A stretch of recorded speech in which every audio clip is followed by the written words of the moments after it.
Live. Hello and welcome back to whatever this is, untitled series of me asking my friends and family just to come and tell me their stories.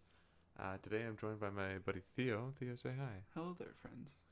We're just going to take some time to talk about your life a little bit. Awesome. So let's start with, what is the earliest memory you can recall? The earliest memory I can recall. Wow. Yeah. The first thing that comes to mind is at my grandma's old house, she had this little rocking horse that used to be my mom's when she was a kid, and it was under a tarp. And I remember going downstairs, and I just lifted up the tarp, and I was like, "Whoa, there's a whole rocking horse under here." Grandma, what's up with this? She was like, "Oh yeah, if you want to move it, you can use it." And I was like, "That's amazing." So that's just like a very wholesome, like, first thing that I can remember. And I was like, I don't want to say 5 or 6 at the time. I was pretty young. You don't remember anything before you were 5 or 6? No.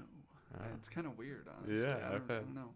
Some of my guests have given me memories from the time they were about 2. Wow. 6? You're like first or second grade, aren't you, at that point? Yeah, maybe. I don't know. 5 or 6. I don't know, man. I just can't really. I remember breaking my arm when yeah, okay, well that makes sense. Yeah, I broke my arm when I was in kindergarten. I was staying with my mom's friend, and their oldest son took me. I don't know, however old you are when you're in kindergarten, and he threw me over like an inflatable bouncy house, and I landed like on my back with my left elbow under my back, and it just like moved the elbow like 2 inches up. So yeah, I remember that. Yeah, okay. But like, I don't really remember anything else other than that. Do you remember who your kindergarten teacher was? Nope. I really don't. I can't. Where did you go to kindergarten? I went to Weiser Park, I think. Whitney Young? Whitney Young, yeah. Sorry. Okay. I can't remember her name. Do you remember at all what the classroom looked like?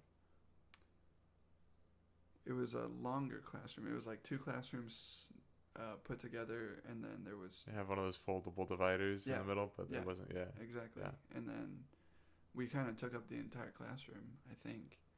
And there was like clusters of desks kind of spread out around the room.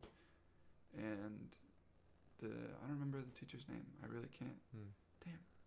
I bet I can. I think I remember the room that you're talking about, at least, because it was one of the upstairs rooms. Yeah. Right. Yeah. Yeah. I had Mrs. Henderson. She retired right after I went through there, but I think you probably had that room. Probably. It was like there was a window overlooking like the roundabout, like a playground area. Mm-hmm. Yeah.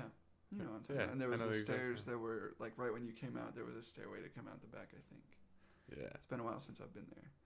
When I was there was a pet pig that the other class had, but he's probably dead by the time you got there. Yeah, there was definitely no pigs. Yeah, it was a small pig, like a teacup pig, but he's fully sized. So. Wow. Yeah. You ever seen the movie Wilbur? The first little part of it, how he's a tiny little pig jumping around doing tricks? Yeah. He's about that size. Oh, okay. Nice. All right, so don't remember much from kindergarten, but first grade, where did you go to first grade at? I went to Weiser Park, and I had Miss Burnham, not Miss Burton, Miss Burnham. Gotcha. And I always had to make sure that I was saying it right, because she would get very upset if I said, "Hey, Miss Burton." Right. Like Burton, not Burnham. Because there was a Miss Burton there, yeah, right? That also taught first grade. The wife of Mr. Byrne, the band director. Right. But that class was really fun. Probably one of the most prominent memories I have was we were watching some video, and we had like the rack where everyone had 4 colors. That was like your behavior. So like green was good. Right. You had to flip the card if you were bad. Yeah, exactly. You know, flip the card if you were doing bad. So it was like green, yellow, orange, red, I think is what it was. And we were watching something about like storms or weather or something. Right. And I think that I yelled at one of the kids in my class. I don't remember what it was about, but I got in an argument or something. She was like, "Theo, you need to flip a card right now." And I was like, "No, don't make me flip a card." And like, I was a very good student. I never got in trouble. I was like, "Please don't tell my mom.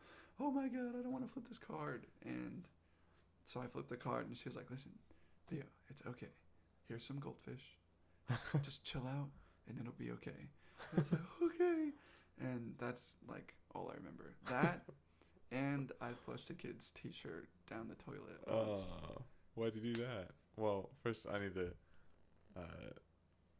say that just seems about right for you, and also, I had to flip a card frequently in elementary school, so I would just go home to my mom like, well, I only had to flip 2 today, so what a win! It's an accomplishment. Yeah. You really got to set the standards low with these. Exactly. Come on. You know, You're right. to each their own. But why do you flush a kid's T-shirt down the toilet? You know, honestly, I couldn't tell you. I don't know if it might have been 2nd or 3rd grade, and I had Miss Burnham for 1st grade, I had Miss Crane for 2nd grade, and I had Miss, who at the time, Miss Arata for 3rd grade. Yeah. Do you think they're still? Well, I know Miss Arata's not, but Miss Crane was so old even when we were there. The worst teacher I've ever had in my entire life.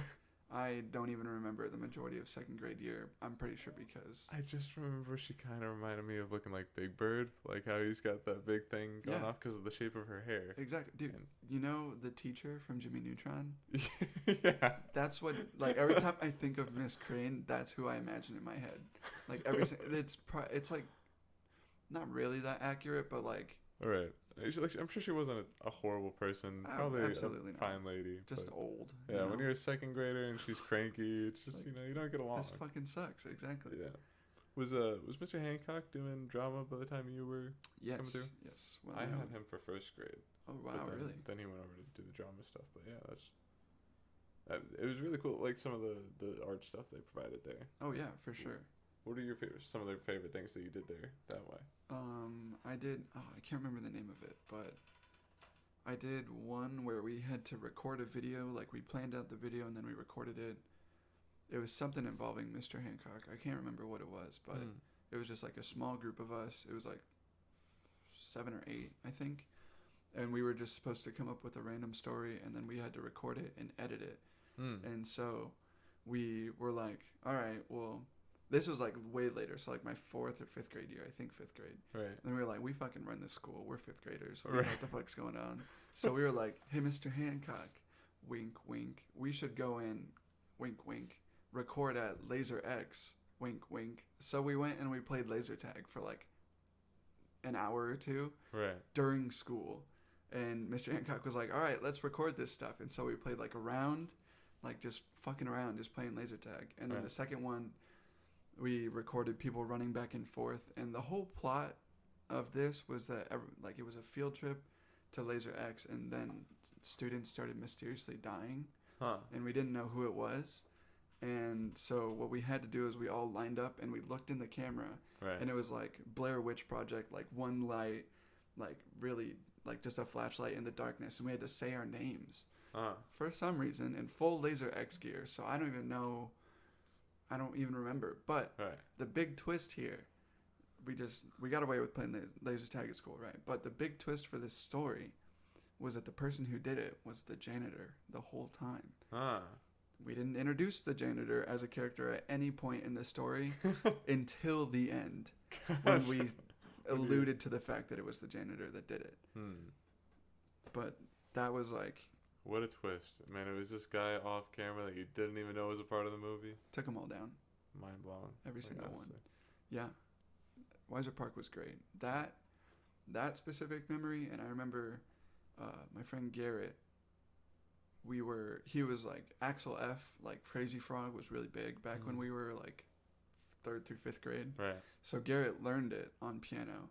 And I remember one day, it was like towards the last couple of days of school, we took Garrett and we stole Mr. Burton's piano, and we took the piano outside, and Garrett just started playing Axel F while like someone pushed him in a chair and someone pushed the piano like just around. Like we did it through the halls, and then we took him outside and did it, and we like didn't get in trouble for it. They were just like, all right, that was pretty cool. Don't do that again, but nice job, guys. And yeah, it was when kids do that kind of inventive stuff, it's like you can't discourage that, you know? Exactly. It's like, well, definitely broke a bunch of rules, but like, can we stop them from doing, like, exactly. All right, good job. It was a good time. Yeah. I really enjoyed it. So you really probably got into band about the same time that I did. Because they they do the pre stuff in second grade, right? And Yep. then they assign you an actual one in third grade. Yeah. Did you decide on trumpet right then? Well, first in the second grade, I think they start you on piano, if I remember correctly. I started piano first grade. Yeah. Oh, really? First Yeah. grade. Wow, big man. I think that I started piano in second grade. Either that or I did strings in second grade. And I remember Definitely string second grade. Yeah. I was like, man, I'm gonna play the cello because I'm like not super tall, but I'm not short enough. I don't know. Right. I was just the right height to play it. And I remember I hated the cello. Cello is a terrible instrument. I can't play it personally. Other people that can play it, props to you. You know what I mean? It's amazing what it can sound like. But in the hands of a second grader, I kind of just took the bow and I just went as back and forth as hard as I could on the strings to make it sound like what I imagined, like a big bass or like a guitar solo to sound like. I don't even know. Right. I was just like going crazy on the strings with the bow. And I remember I broke my bow and I was like, shit. And I didn't tell anyone and I just put it in my case and I never took out the bow again and no one ever found out, I don't think.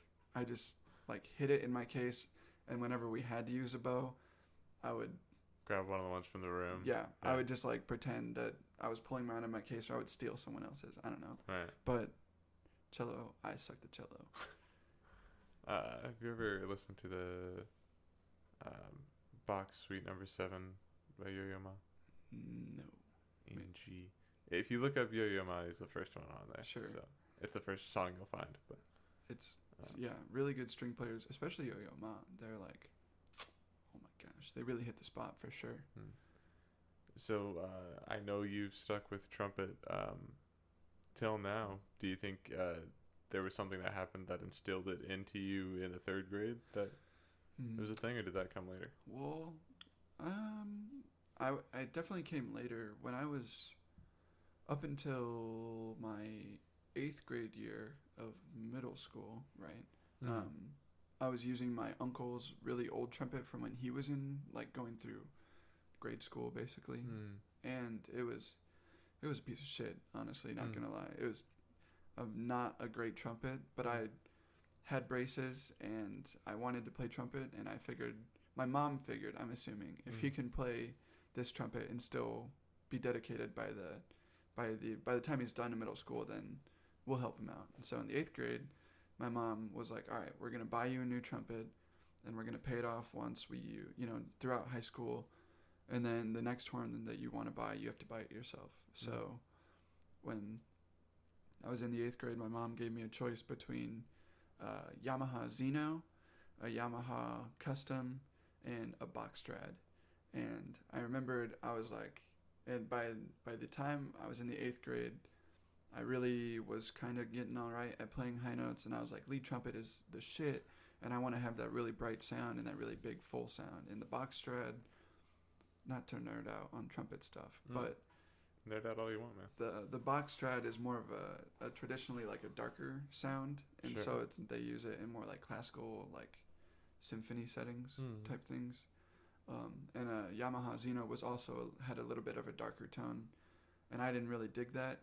And the Yamaha Custom, which was my horn up until very recently when I sold it, it had a really bright and a really nice aggressive sound that had like that bite on it right at the end. And man, that I was like, yes. Now that I like, once you get good equipment, it makes a world of a difference. For honestly. sure, it's crazy. And so that was my mom was like, you better fucking play trumpet until you're done with high school, because I'm not gonna waste this money. And she meant it like if I would have wanted to stop playing trumpet, she would have been like, all right, that's okay. But from there, I don't want to say that I felt forced to keep playing trumpet, but it definitely was like that added pressure for sure. Exactly. Yeah. Well, tell me about your career doing that. I mean, you went into middle school, and at least there they had like combos and stuff. Did you join there from the 6th grade? Yeah. So when I came in 6th grade year, I didn't have braces, and my teeth were super fucked up.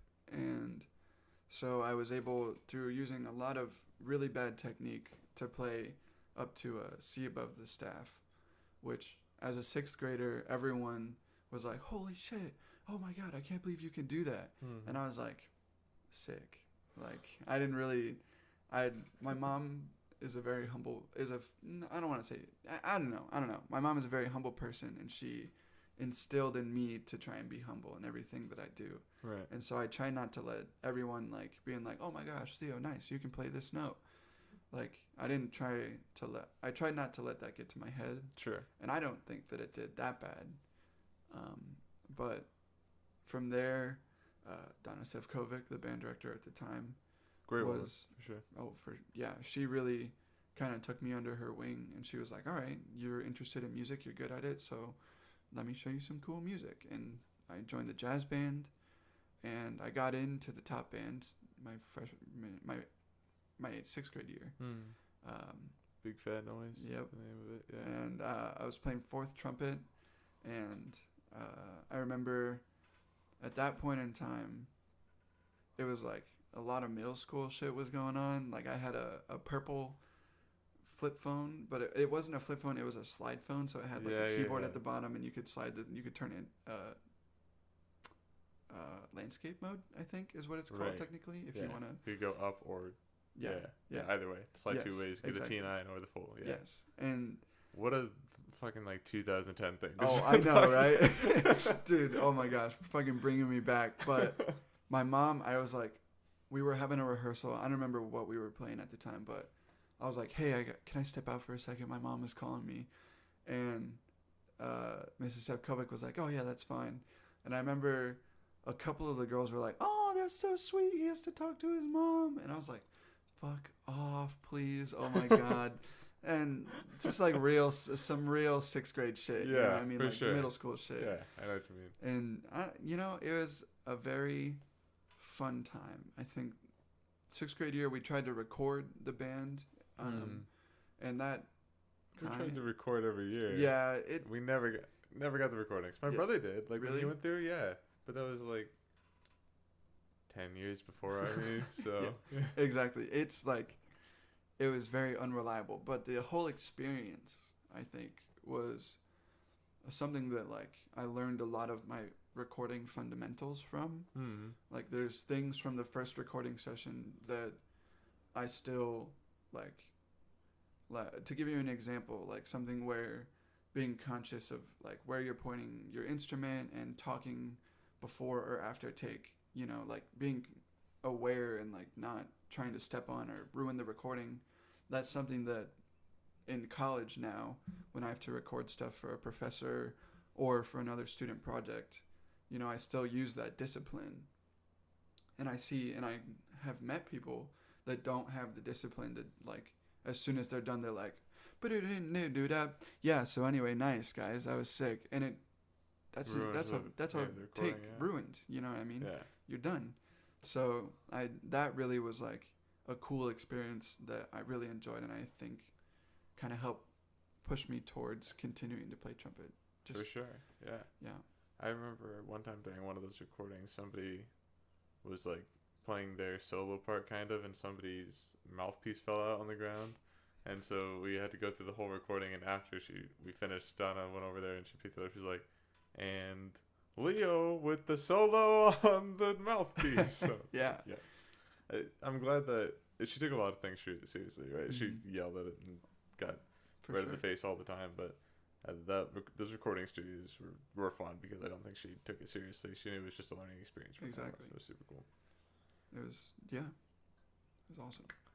Did you start dating in middle school? Oh, jeez. I did. I dated one girl in the 6th grade for like a month or two, I think. What was her name? Her name was Marissa Bell. And honestly, it was a doomed relationship from the start, She was a 6th grader, or I was a 6th grader, sorry. She was at least a year older than me. And I had braces. My hair was terrible. And my voice, I don't even know what my voice was doing back then. It was a real middle school puberty type shit. For sure, yeah. And It was terrible. It was just a doomed relationship. I don't think we parted on a negative note or anything like that. No, but I mean, you're sixth graders and you going don't know through what the middle fuck school is shit. going on. Yeah, Exactly. Dude, you don't, no idea. But yeah, I would not say that affected me or my musical growth. You didn't date any time else through middle school? Not really. I wouldn't say by my own choice, but I wasn't fast. I was pretty chubby, and I played the trumpet and had braces. So I feel like the combination of those four things kind of steered girls away from my direction, which was okay. Yeah. I didn't really mind. I wasn't actively seeking out girls at that point in time either. I was just trying to get through school, For sure. Well, okay. So tell me about where you went to high school at. Yeah, so I went to high school at Northside High School, the classic in Fort Wayne, Indiana. Freshman year was actually probably one of my favorite years, I think. Probably second favorite. What made it better than the other years? Dude, it was just like school was really easy at that point, and I got into the top jazz band again my freshman year, and we played a lot of really hip music. Like we played a lot of Don Ellis, and we played Stan Kenton all 4 years, but we played a lot of really cool music that really opened up my worldview, I guess you could say, in terms of what it was possible for a band to sound like. Yeah, for sure. And I think that Ed King, a good teacher, a very, very good teacher. Yeah. One of the best that I've had. More than just like the normal educational way. Exactly. Life skills. A guide. Yeah. Exactly. Always, yeah. And he was just a really great guy, and he really encouraged everyone to just keep going and keep playing music. And he's alive, by the way. Yeah, he's retired. That's what it was. His son took over his position once he retired. But whenever I was like, oh, I can't do this, or I'm really not feeling the music today, Mr. King would be like, hey, he just always knew what to say. He had like that southern, like, hey son, don't worry. He would just, which is, it's weird because he never lived in the South. Exactly. He just picked it up from other jazz cats. Yeah. He had that hominess to him, for sure. And it really helped push me, I think, towards a more musical career. For sure. I mean, between Sivkovic and King, it just, like, any kid who went through them loved music. Oh yeah, for sure. I still do. I don't play, but I love the idea of it and everything that they taught me. For sure. Exactly. And then let's see, sophomore year was probably my third favorite. I don't know. We're getting towards my least favorite school years. You know what I mean? Was senior year your favorite? Oh yeah. Okay. Sure. So what made sophomore year so bad? Sophomore year wasn't terrible. It's just when I started. I don't really know. It's when I started like trying to talk to girls, and I was terrible at talking to girls at this point. I had no experience. I was a sophomore. I was like 15, just about to turn 16. Who was your first attempt? Yes, and who was your first attempt? It was just I don't know actually. I can't remember. Any idea how it went? Apparently not well. From the way you said. Yeah, no, it didn't turn into anything. Sure. I don't think. But I don't know. I was just girls were like I said, they weren't really a huge part of my development as a musician or anything. Or like I don't know. High school was just high school. You know, high school relationships didn't matter and still don't matter. They to me anyway, like now that I'm out of high school, like the idea of a high school relationship just with like the insecurities and just not like going through your own changes, it's just it's a mess. Yeah, I get you. Like I mean there's definitely like some people who like find their high school lover and end up with them forever, but I mean I think it's a lot more likely that you're both going to go to different colleges. You're going to split up. You don't really know what's going on in your life yet. Like, you're not stable. It's not going to be your thing. Exactly. Right. And, yeah. So, I don't know. I don't have any ill feelings towards anyone that I was trying to be romantically involved with. I hope that they don't have any ill feelings towards me. But Well, what was your first success then? I guess technically you could say my good friend Emily, who is now my ex. You know, we're good friends still. We wow. We dated very briefly, but that was a good relationship. You know, she is a very caring person, and I have a lot of respect for her. And she was far more emotionally mature than I was when we dated. And looking back, I made a lot of really silly mistakes. Sure. In terms of like not doing enough and just high school shit, you know, like being immature and just like, it was just I made a lot of mistakes in that relationship, but sure. There was a lot of good things that came from that and a lot of personal growth. Yeah. I think. And so, you know, it was a good time. We're still friends today. That's good. Yeah. That's good. There's a lot of, well, I guess if you've only had the one, then like you might not get it. But there's a lot of my exes that I don't talk to at all anymore. There's only like those good ones that you're still friends with. Those are the gems. You hold on to those. Exactly. But I don't know. I don't think girls really affected why my sophomore year was like my third favorite. It was a rather uneventful school year. Sure. There wasn't anything that really stood out. I mean, like, we played some really killing songs in jazz band, and that was like probably one of the best bands as a whole, I think. Is that Chain Reaction year? No, that was my freshman year. Okay. Your senior year was my sophomore year. Right. I don't remember what we played. We played like Black Orpheus and it's a good one. Some like really cool songs, I think. For sure. I'm pretty sure. Louis Bonfa arrangement was really good. Exactly. Yeah. And so like we had cool jazz band stuff, but like I had a pretty shit academic school year. Sure. Music definitely was first in terms of ranking of priorities. Sure. To me.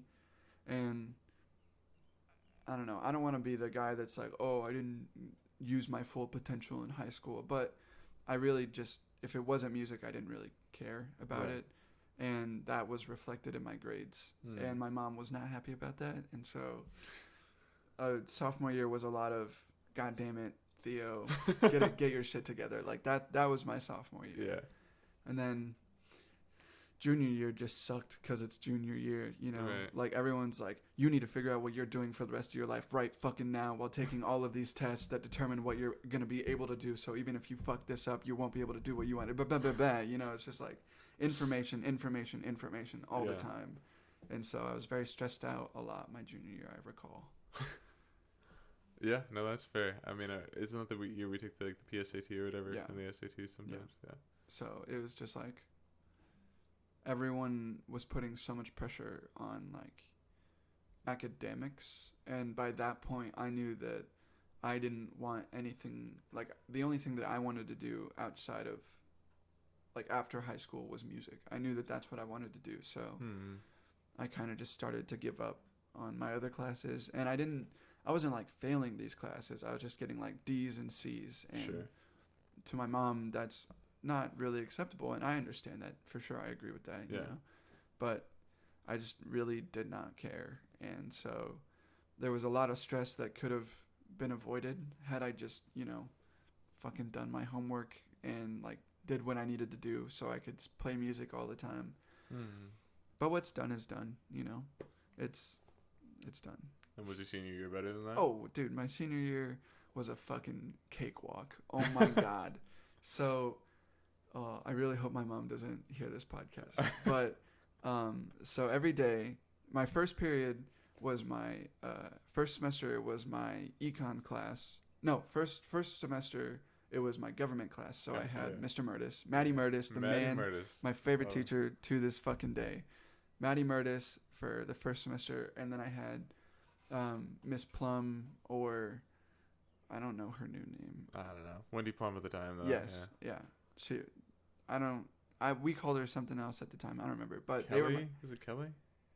I don't even I think it started with a guy. Who cares? Yeah, exactly. But she was my economics professor, and me and Maddie Murtis, we were doing a lot of group projects. Like we had our speeches for our topics that we had to talk about,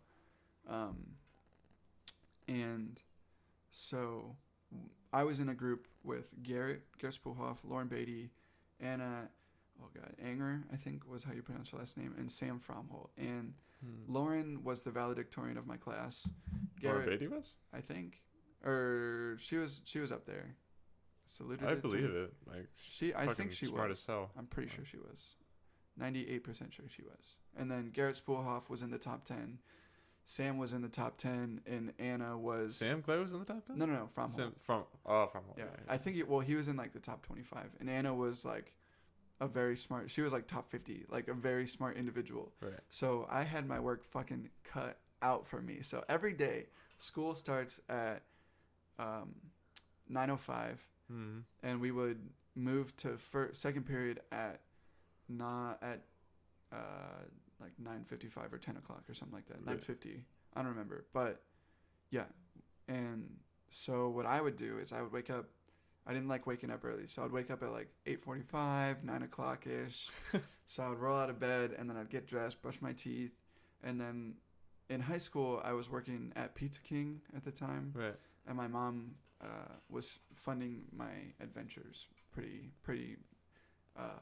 what's the word?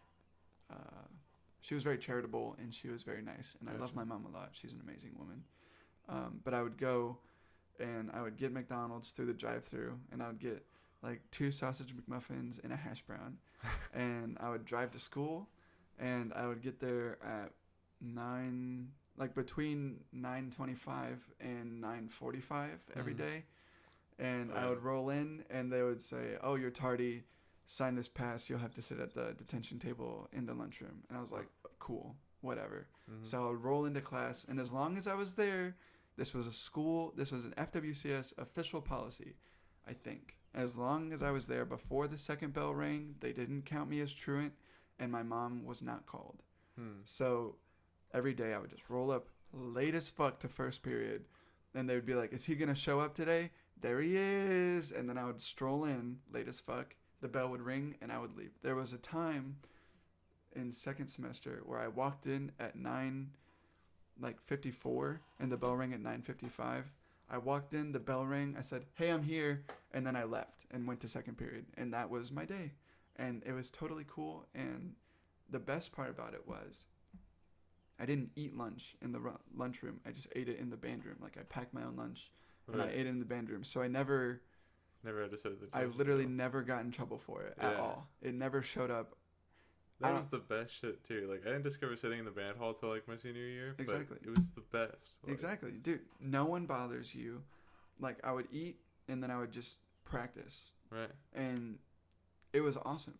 It was so sick, and I never got in trouble for it, and I don't know how. I didn't get in trouble for it, but it was, oh, man. Senior year was really killing, man. Yeah. It was so fucking easy. It was great. What's your favorite memory of senior year? Jeez.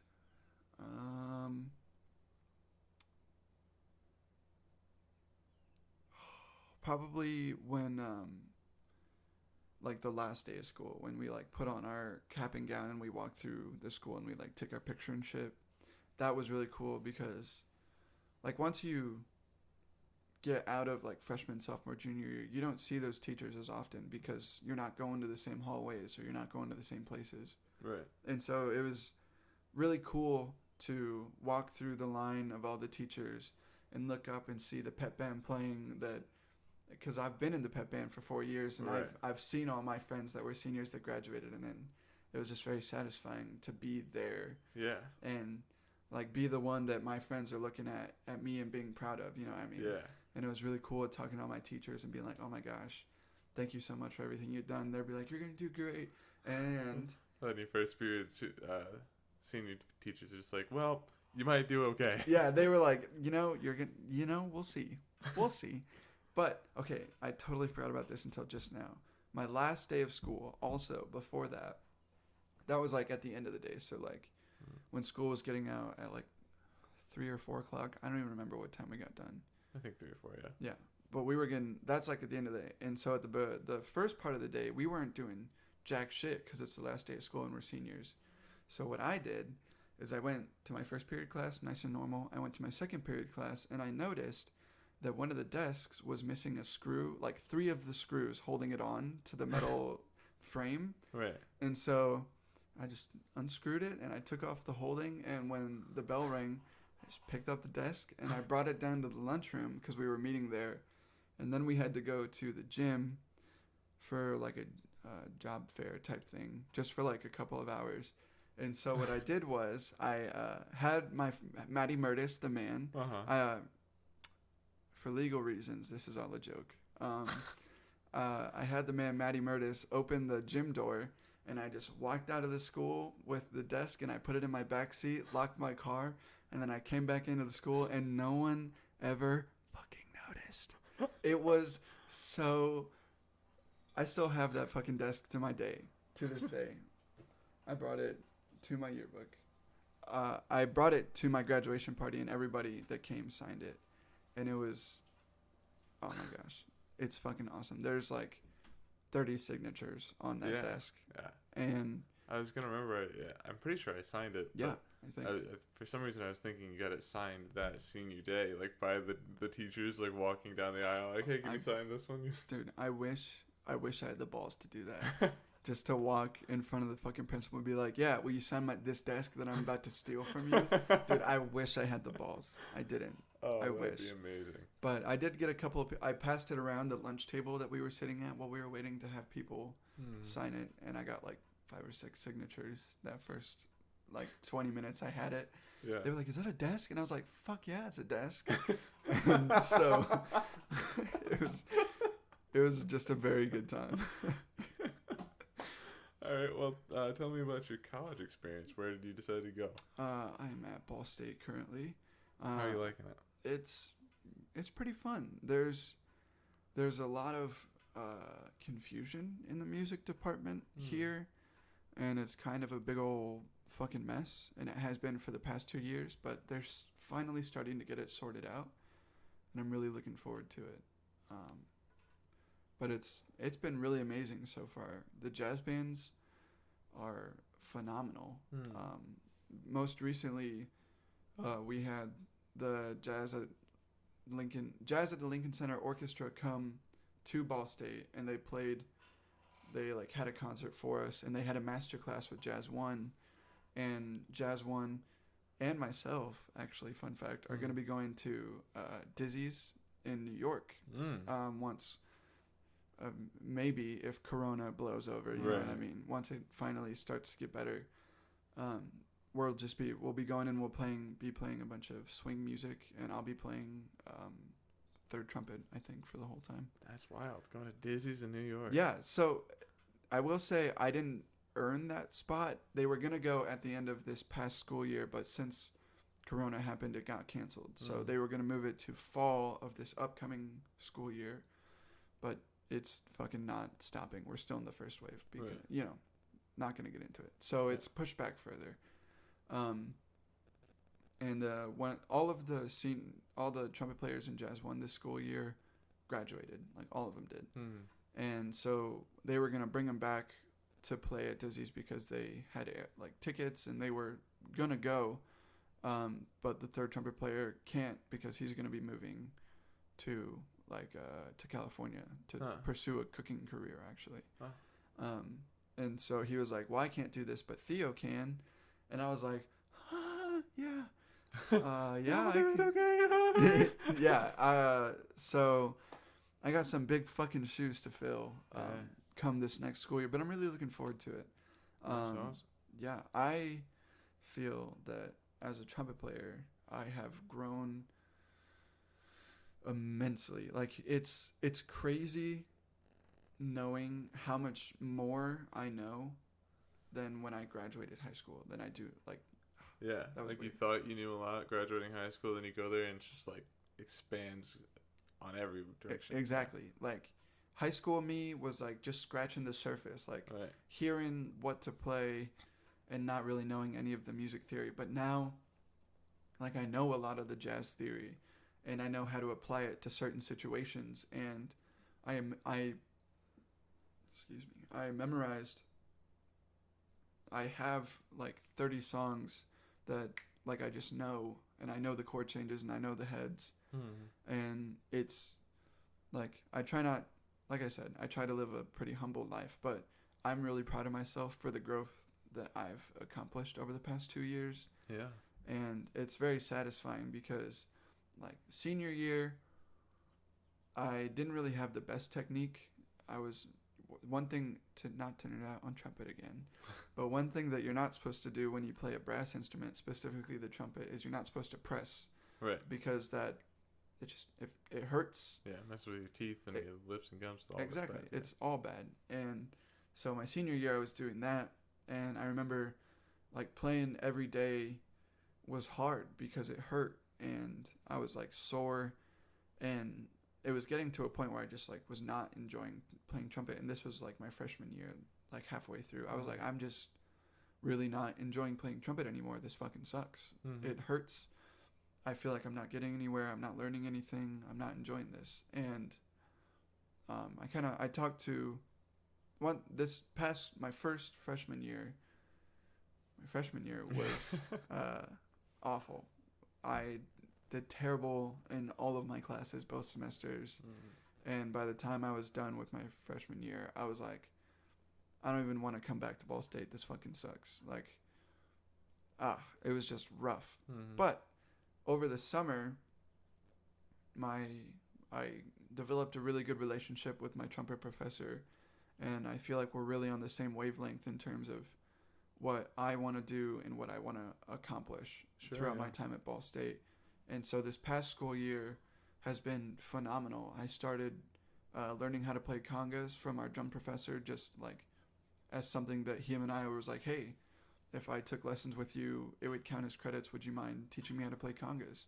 Right. And like more about Latin music. And he was like, absolutely. So I now know the basics of playing the congas from a semester at Ball State. Like, that's cool as fuck. Yeah. And I'm playing in the second jazz band because, like I said, everyone was seniors in Jazz 1, so there was no chance of me getting in there. Right.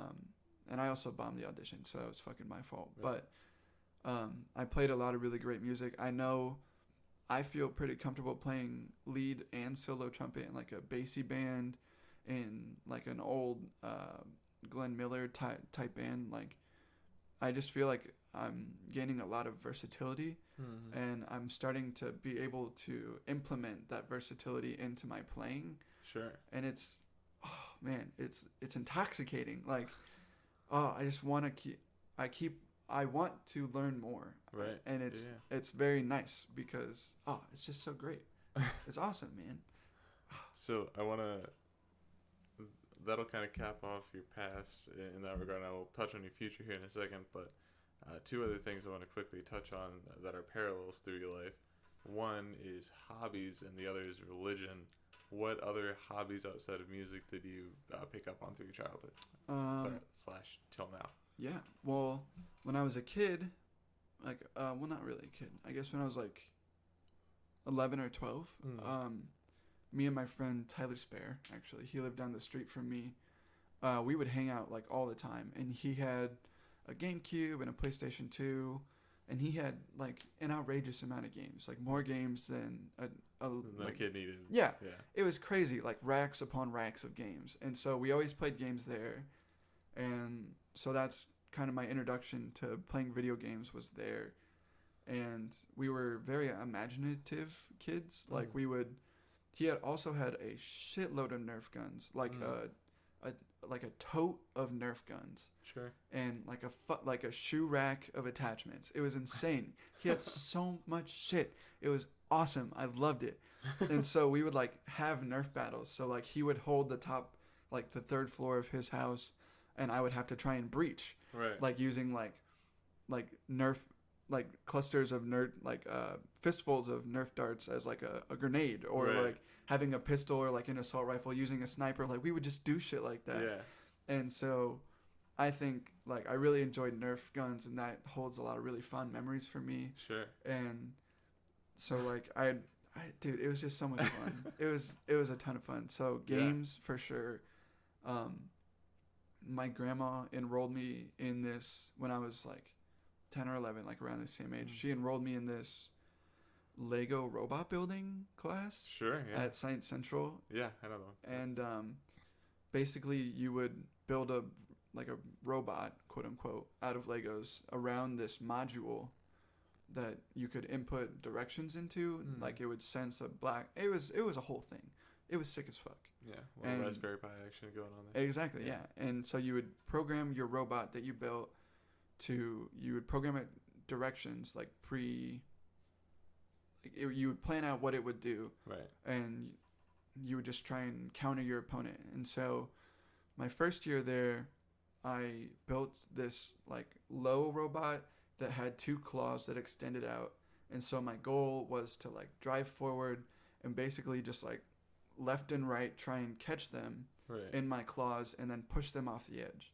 And the first year that I was there, I actually got to the semifinal round with that strategy. And I was like, all right, this is the coolest shit I've ever fucking seen in my life. I'm doing this shit again next year. Yeah.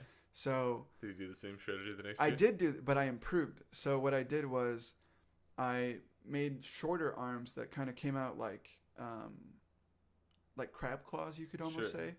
And then I had a smaller diamond type shape that was coming out from the center of my robot. So the goal there was I would like hook someone with my big claws, and then by moving left and right, back and forth, my smaller one would grab on, and that way they wouldn't have as much of a chance in case they programmed in like a panic, like backup maneuver for that kind of thing. And, you know, I was like 12. I was like, this will fucking get them. It didn't really have any impact, literally at all. Did you get to the same point, like semifinals? Yeah, I didn't win, but I did really well. But it was really fun. And another thing that they did too, was we had to program our robots to go on a mat that had like you had to like save a snow bear or a polar bear, save a polar bear by like getting him with your robot and picking him up and carrying him to like a safe checkpoint or whatever. Sure, yeah. And so like I think that tactical like what I need to do along with like that coding aspect like definitely set me off in a more like technology based hobby interest type thing. Sure. Yeah. So like I really enjoy building computers, and I'm in the process of learning how to code with Python, and sure, yeah. like I'm just really starting to get into that. And I also, when I was in high school, I worked at a hobby shop that sold like RC related things, so cars, boats, planes. Good old Phil's. Dude, yeah, Phil's hobby shop. Shout out. I think they're going bankrupt, but probably it's rough. But that was like, man, that shit is so fucking cool. Because like most people don't even know about like the drone game, like the drone flying game. It's fucking, people can fly these like drones that are like the size of like your iPhone. Like they just fucking can fly them around doing flips and shit, and like the craziest air maneuvers I can't even fathom. Have you seen the Drone Racing League? Yeah, exactly. Yeah. That's what. Yeah, shit like that, man. Crazy. Like it's crazy. It's insane. All right, so let's talk about real quick. How did religion impact your childhood, or did it? It did have a big impact on my life. My mom was very religious, and my grandparents are very religious. My grandma was actually, both of my grandmas are actually pastors, and my grandpa is very active in his church community. And so me and my mom, we went to my grandpa's church for basically my entire life up until I was about 12, 13. And then my mom found this other church called Plymouth Congregational, which is on Berry Street downtown. Shout out. Their motto is open and affirming. And their mantra, I think is what it's called, is no matter who you are or where you are on life's journey, you are welcome here. And so they're open to any LGBTQ plus members. They like transgender community. They're all about it. Right. And it's that like really open-minded, like everybody's welcome mindset really like I would say definitely impacted how I live my life today. Sure. Yeah. That's I think that's you unique type of rare thing to find in a church, and that's really cool. Yeah, it was a really fantastic community that kind of lived on the motto of "it takes a village." Like it takes a village to raise a family, and so there would often be times where someone from the church would come over to your house and they would like watch your kids for a little bit while you went to work. Like everyone was helping everybody else out. Right. And that sense of community and like helping your neighbor, I live my life to like in that way to this day. You know what I mean? For sure. And yeah, and I think Do you and your family still go to church now? I don't go to church anymore. But it's not because like I'm against it or anything. Right. I think religion. I recently have changed my views on religion to more of a agnostic outlook, which is like there might be a God, right? That's what what it means, basically, right? I'd say agnosticism is like don't know what you believe. It doesn't really line up with anything else. Type of thing. Yeah. But not necessarily anti-religion. Yeah, exactly. Like, because I feel like when you say atheist, you're like, I don't believe in God. I think personally there might be a God, and I think that people find comfort in religion because it gives you that sense of community, and you have this group of people that are there to help you. Right. And I think that's why people gravitate towards religion, because it's something to hope for. And exactly. Have an ideal. Yeah. For sure. And so I don't judge people for their religious views at all, because no. I'm not going to pretend to know what you need to get by every day. And if you getting by every day is saying, thank you, Lord, for what you've given to me, fuck yeah, get through the day. That's how you got to do it. But personally, I think that, if, I don't know, I don't want to like be hateful, but if there was a God that was watching over us, doesn't necessarily have to be a Christianity God or anything like that. I think that, like the atrocities that happen today would not happen if it was the type of way that Christians described exactly. God. Yeah. I think that it's more of a karma type situation, personally. So I guess technically I'm not agnostic. I lean more towards like Hinduism, I think is what it's called, where Buddhism, it's like Hinduism type of thing. Yeah. So like, don't do good things just because you want other people to see you doing good things. Like, do good things with the intention of not being rewarded for it. You know what I mean? And try and live your life in a way that's good and like doesn't impede on other people's journeys through life. You know what I mean? Raising the positive energies in the universe. Yeah, literally. Yeah. So that's just kind of how that's a cool idea, dude. Yeah. All right. Well, I've got 2 more questions for you. The first one is, what do you see for yourself in the future, 5 years from now and 20 years from now? Wow. Well, since my freshman year was fucked up, I'm probably going to be a 5th-year senior. So 5 years from now, I'll be 2 years out of college. So maybe, I don't know. I'm currently playing in a salsa band in Indy that's going well, but we haven't really had any gigs because of Corona. But that was going well. So, in 5 years, I'd like to think that I'd be playing in a band, maybe not the same group, but in a band where I get to play salsa, because that's something you really enjoy. Yeah.